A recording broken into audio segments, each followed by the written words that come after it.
Cricket से जुड़ी तमाम खबरें, वर्ल्ड रिकॉर्ड, आईसीसी रैंकिंग और आने वाली सीरीज के शेड्यूल से बाखबर रहने के लिए सब्सक्राइब करें बीओ ऑफिशियल चैनल को और दबाएं बेल के बटन को ताकि आप हमारी लेटेस्ट वीडियो सबसे पहले देख सकें। शुक्रिया।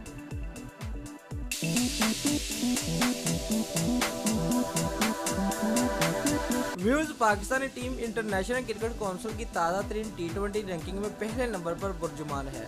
व्यूज वेस्टइंडीज 7वें और बांग्लादेश 10वें नंबर पर बरकरार है। व्यूज पीर को आईसीसी ने वेस्टइंडीज और बांग्लादेश के दरमियान खेले गए तीसरे और आखिरी T20 मैच के बाद ताज़ा तरीन T20 रैंकिंग जारी कर दी है, जिसके तहत पाकिस्तान टीम 132 रेटिंग पॉइंट के साथ पहले नंबर पर बुर्जुमान है।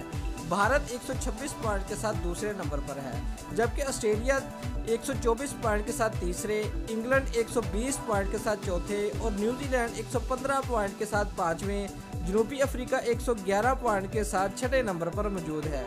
व्यूज वेस्टइंडीज टीम बांग्लादेश के हाथों T20 सीरीज में शिकस्त के बावजूद 7वें नंबर पर बरकरार है। अफगानिस्तान 8वें, श्रीलंका 9वें नंबर पर मौजूद है। बांग्लादेश टीम काली आंधी के खिलाफ T20 सीरीज जीतने के बावजूद 10वें नंबर पर बरकरार है। दोस्तों, अगर आपको हमारी ये वीडियो पसंद आई है तो लाइक और कमेंट लाजमी करें और हमारे चैनल को सब्सक्राइब करना मत भूलिए। शुक्रिया।